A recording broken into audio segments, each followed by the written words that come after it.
The manager said that incompetents are banned from attending the company gathering. My granddaughter's voice trembled as she spoke, and a single tear rolled down her cheek. But it can't be helped. I wasn't able to attend high school properly, so it's only natural that the manager would say that. She tried to smile, but the sadness in her expression was undeniable, and it made my heart feel like it was being crushed. I can't stand by silently while my precious granddaughter is suffering like this. I raised my voice and started to walk toward the venue. But my granddaughter quickly grabbed my arm to stop me. "Please don't. I'm still a new employee, and I don't want to cause any trouble at the gathering." Hearing her words, I calmed down a bit. But that didn't mean my anger was gone. So, after leaving the hotel, I immediately made a call to a certain place. "Hello, it's me. About that $100 million contract. I want to cancel it," I stated firmly and hung up the phone without waiting for a response. "My name is David Davis. I'm 70 years old, retired from work, and now living a peaceful life. However, just relaxing at home didn't suit me. So when I mentioned this to an old friend, he asked if I could help out with his landscaping business. Since I've loved plants and trees since I was a child, I gladly agreed and now spend my weekdays taking care of gardens at hotels and parks. I used to run a company, but last year I passed the role of CEO to my eldest son. Most of my previous work involved office duties, so this landscaping job is a refreshing change, and I'm enjoying every day. I truly feel blessed to be able to spend my remaining years like this." One day, I was working in a nearby park, tending to the trees since early morning. "Thanks for your hard work, Dad." As the sun rose and I was about to take a break from the heat, I heard a familiar voice behind me, causing me to turn around quickly. There stood my daughter, holding a plastic bag from the corner shop in one hand. "Oh, you came." My daughter got married 25 years ago, but she settled down near our home, so she occasionally comes to check on me. "Mom said you were here, so I thought I'd drop by. It's been getting hotter lately, so be careful of heat stroke, okay?" With a slightly worried expression, she took a bottle of tea from the bag and gently handed it to me. "Thanks. I was just getting thirsty." I told my daughter this as I took the tea, unscrewed the cap, and brought it to my lips. The cold tea slid down my throat, and I instantly felt a cooling sensation throughout my body. Ah, this is just what I needed. When I turned to face my daughter, I noticed she had a troubled expression on her face. "What's wrong? Is something bothering you?" Concerned, I asked her, and she looked down, murmuring, "Well, the thing is, I've been a bit worried about Maria lately." "The Maria she mentioned is my granddaughter. She's 23 and just started her career this spring. Before she began working, she lived nearby and would visit my house almost every day. Did something happen at work? It's still early days, so it's natural to have some worries." I said this, but my daughter's expression remained troubled. "I wish it were just that. But she's been so listless every day, and during dinner, she seems lost in thought, barely responding when we talk to her. Maria has always been a quiet child, but she loves talking with her family, especially during meals, where she usually chats away happily. For her to remain silent and unresponsive to family questions is certainly unusual. Remember how Maria was quite frail when she was younger? I wondered if she might not be feeling well, so I asked her, but all she said was, 'My body is fine.'" My daughter sighed deeply as she spoke. Maria was born with a weak constitution and spent many years in and out of hospitals, which kept her from attending high school. But 2 years ago, she finally recovered, passed the high school equivalency exam, and did so with flying colors. This spring, she even managed to secure a job on her own. My daughter and I were overjoyed, tears streaming down our faces, and Maria was full of enthusiasm, saying, "I'll do my best to contribute to society properly." But now that she's lost her energy since starting work, It's clear she must be struggling with something serious. All right, I'll go see Maria tonight. Maybe it's something she finds hard to talk about with her parents. I told my daughter this, and then resumed tending to the park. Later that evening, I visited my daughter's home. When I entered the house, guided by my daughter, I saw my granddaughter Maria in the living room. She must have heard the noise from the front door, but she didn't even glance in our direction and just sat on the couch, lost in thought. Seeing her like this, I immediately realized how serious the situation was. I asked my daughter to go upstairs, deciding to speak with Maria alone. "It's been a while. How have you been?" I slowly sat down next to Maria on the couch, starting with a casual greeting. Finally realizing that I was in the house, Maria turned to me with a startled expression. "Oh, Grandpa," Maria said with a faint smile, but her voice lacked energy, reminding me of the days when she was in and out of the hospital. It made my heart tighten. I tried my best to keep my emotions hidden and maintain my composure as I spoke to Maria again. "You don't seem to be in high spirits. Are you feeling okay?" "Oh yeah, I'm fine. It's just that I'm still new to the workforce, and maybe the unfamiliar environment is wearing me out. But you don't need to worry about me," Maria answered, her voice trembling slightly. "I remember you were assigned to the administration department. That must be tough, right?" "Well, I think I'll manage once I get used to it. By the way, what kind of tasks are you handling now?" When I asked this, Maria suddenly clammed up, her eyes darting around. Maybe there are some things she doesn't want to discuss, even with family. But pushing her to talk might only add to her stress. Thinking this, I decided to stop pressing her for more details. "Well, just don't push yourself too hard, okay? When things get tough, rely on your family. We're all here for you." "Yeah, thanks, Grandpa." Maria smiled softly as she said that. Then, something caught my eye. It was a brand new women's blouse hanging on the curtain rod. "Is that yours, Maria?" At first, I thought it might belong to my daughter, but on closer inspection, the design seemed more suited for someone younger. Pointing at the blouse, I asked Maria. "Yeah, I got it for the upcoming company gathering." "I see. Maybe this will be a good opportunity to get closer to your colleagues, and work might become a bit easier." When I said that, Maria quietly murmured, "Yeah, maybe." It's clear that Maria is struggling with something at work. But since she doesn't want to talk about it, pushing her to open up wouldn't be wise. I decided to leave it at that and head home for now. A few days later, I visited a hotel in the morning to trim the trees and shrubs in the garden. Around noon, I happened to glance toward the hotel entrance and noticed a sign with Maria's company name on it, along with the words "Company Gathering Reception." Oh, so this is where the gathering will be held. I was a bit surprised by the unexpected situation. At the same time, a few businessmen crossed in front of me, chatting as they walked. "Are we sure it's okay to leave all the preparations to her alone?" One of the employees spoke with a tone of concern, and my ears perked up at the unsettling words. The middle-aged man next to him, who seemed to be his boss, quickly responded. "A low-educated, useless woman who didn't even finish high school is perfect for menial tasks." These words sent a wave of unease through me. Could the "didn't finish high school" remark be about Maria? The thought troubled me deeply. Even though it might have been a stretch, the more I considered the possibility, the more worried I became. I decided to finish my pruning work as quickly as possible and head to the company gathering. Following the signs inside the hotel, I eventually arrived at the venue. It seemed the gathering had already begun, as the doors were closed. From a distance, I observed the area, and I noticed a woman standing outside the venue, wearing a blouse that looked familiar.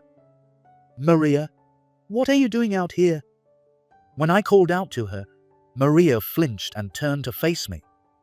"Grandpa, what are you doing here?" Maria, clearly not expecting to see me in a place like this, was just as surprised as I was. I happen to be here for some pruning work. So, this hotel is the venue for the gathering. But why are you out here? It looks like the event has already started. When I hesitantly asked, Maria's expression darkened again. Well, it's because I know it's hard to talk about, but I'm really worried. Can you tell me? Encouraged by my gentle prompting, she finally spoke in a barely audible voice. The manager said that incompetents aren't allowed at the gathering. Incompetents? Who are they talking about? He meant me. He said anyone who barely attended high school is useless. Maria's voice trembled as she spoke, and a single tear rolled down her cheek. Hearing this, I couldn't help but clench my fists.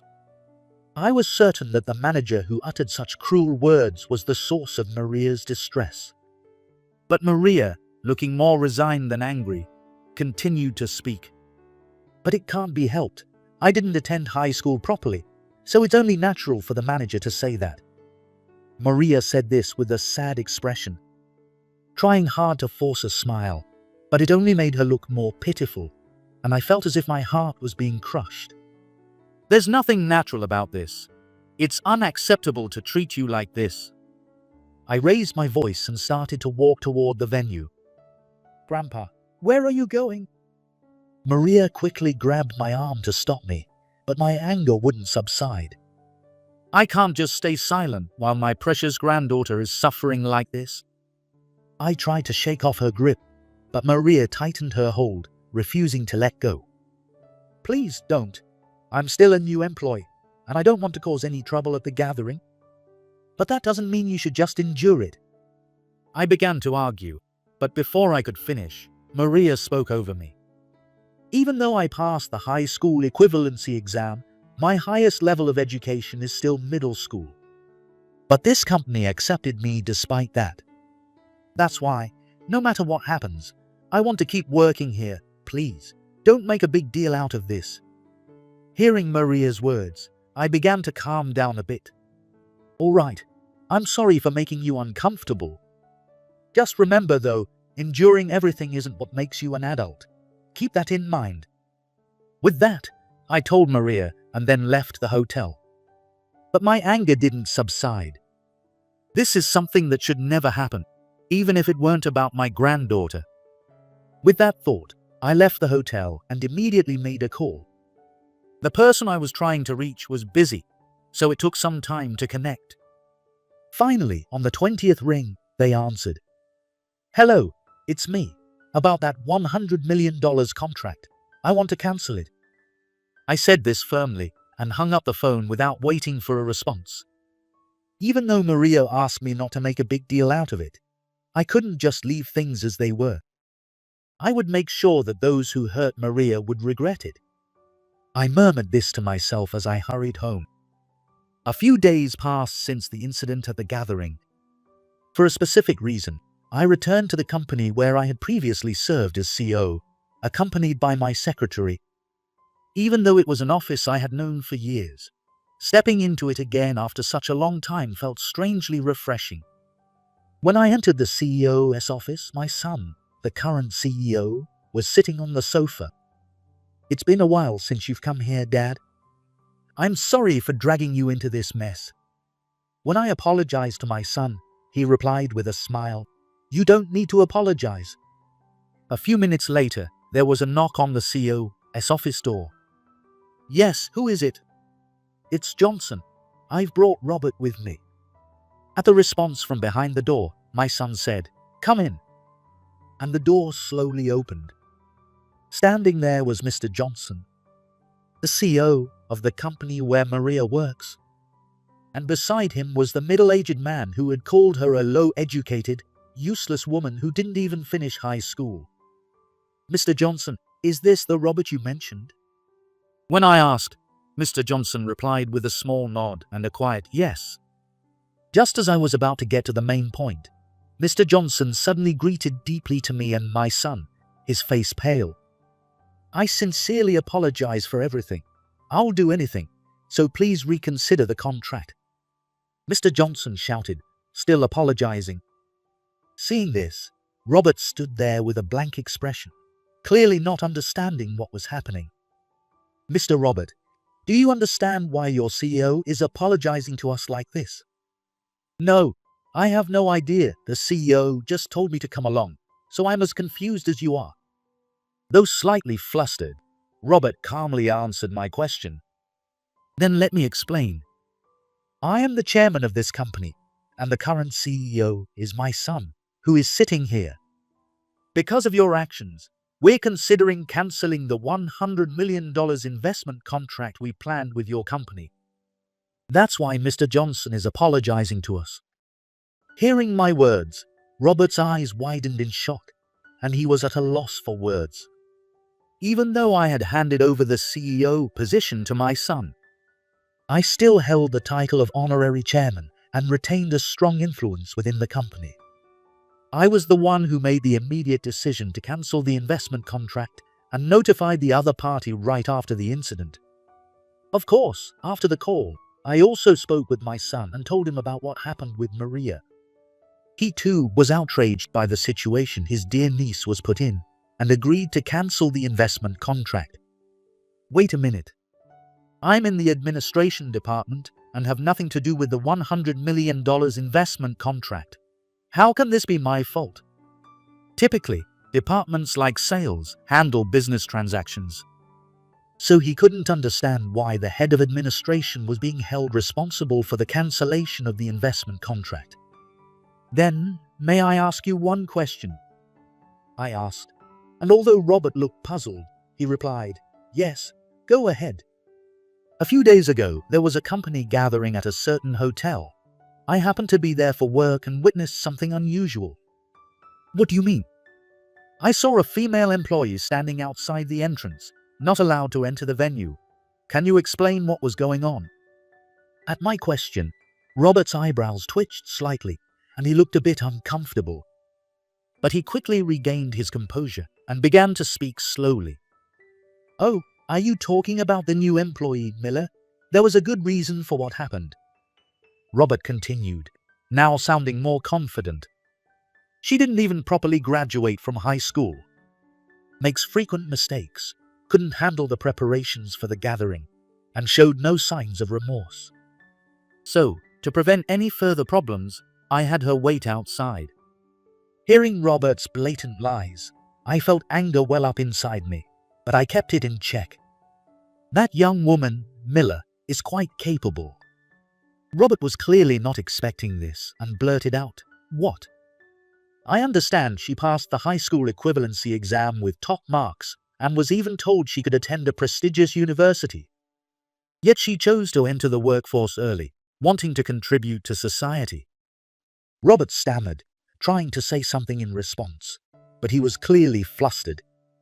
"Could it be that you're judging people solely based on their academic background?" "No, it's just that she really does make a lot of mistakes."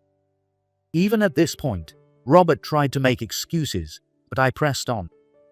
"As I understand it, she's on paid leave today, correct?" Yes, but how do you know that?" Robert's eyes widened as he answered, clearly shocked. As soon as he finished speaking, I leaned over and whispered to my secretary, who was standing nearby. The secretary then moved to the door of the CEO's office and slowly opened it. "You, what are you doing here?" Standing in the doorway was Maria. Robert, who never expected her to be here, was visibly shocked, his mouth hanging open. "Maria, come in," I said, and Maria slowly entered the office. Once she was standing beside me, I turned back to Robert and continued speaking. "The young woman you called incompetent is my granddaughter." Hearing this shocking truth, Robert's face turned pale, and beads of sweat began to form on his forehead. "I've heard everything from my granddaughter. You dumped all the preparation work for the company gathering on her, didn't you?" I fixed Robert with a sharp gaze as I calmly recounted what Maria had told me. "I didn't do that. You can't accuse me without proof." Robert frantically shook his head, trying to deny it. "But I just heard from your own mouth that you left all the preparation work to her." "What?" "You see, I sometimes do pruning work in gardens and parks. On that day, I was taking care of the plants at the hotel where the company gathering was held. While I was working, I overheard you laughing and saying that as you walked past me. Robert looked visibly shaken by my statement. However, unwilling to admit it, he shook his head once more. I don't remember saying anything like that. You must have misheard. With no physical evidence to back up my claim, Robert seemed determined to find a way out of the situation. My son, Maria, and I were all exasperated by his behavior, but Robert continued speaking, ignoring our reactions. Are you seriously going to cancel a $100 million contract over something like this? I think this kind of arbitrary contract termination is a much bigger problem. Desperately trying to win support, Robert turned to Mr. Johnson for help. CEO, this is unfair. You shouldn't have to apologize to these people. Despite Robert's defiant attitude, Mr. Johnson remained grim. Robert, I'm afraid there is evidence. Looking down, Mr. Johnson murmured softly. What evidence? What do you mean? I asked Mr. Johnson to conduct a confidential internal investigation. The results are already in. As I said this, I picked up a document from the CEO's desk. This document contains the results of that investigation. We conducted interviews within the company and gathered numerous testimonies about the outrageous behavior you directed toward Maria. I handed the document over to Robert, who began to read it. As he did, his hands started to tremble. It seems that your behavior toward Maria was well known in the administration department. You only assigned her menial tasks like making tea and cleaning, and you even verbally abused her. Many people felt sorry for her, and they were very cooperative in the investigation. I spoke calmly as Robert, trembling, continued to read. When he finished, his grip loosened and the papers fluttered to the floor. But I heard she didn't even go to high school, so I was worried she'd make mistakes. That's why I gave her those tasks. I thought it was the right decision. He mumbled to himself, but I ignored him and turned to Mr. Johnson. It seems Robert hasn't learned his lesson. The rest is up to you, Mr. Johnson. To be honest, we've had a long-standing relationship with your company. I'd prefer not to cancel the contract so easily. Hearing my words, Mr. Johnson, who had been looking down, quickly raised his head and faced me. We've almost finalized the disciplinary action. We plan to deal with this matter very strictly. Good, then please, tell me more about it. Upon hearing Mr. Johnson's words about strict action, Robert seemed to realize what this meant for his future. He slumped to the floor, speechless. Apparently, Robert had also treated other employees with less academic background than his own with similar disdain. It seems that Robert took great pride in being a graduate of a prestigious university. And whenever he encountered someone with a lower academic background, he developed an inexplicable animosity and saw them as an enemy. This was the reason behind his harassment. The investigation also revealed that several employees had been forced to resign due to his actions, which confirmed that Robert would be dismissed. Additionally, Mr. Johnson admitted, I am largely responsible for this incident, and offered to take a significant pay cut as a form of accountability for his lack of oversight. My son and I appreciated Mr. Johnson's response, and we decided to proceed with the $100 million investment contract as planned. With Robert gone, Maria was finally entrusted with her regular duties. She even received apologies from everyone in the administration department, who felt sorry for not being able to stop Robert's harassment. Now, it seems she's enjoying her work, and when I visited her recently, I was relieved to see her cheerful and energetic again. There will undoubtedly be more challenges as she continues her journey as a working adult. But as her grandfather, I'm committed to watching over her growth every step of the way.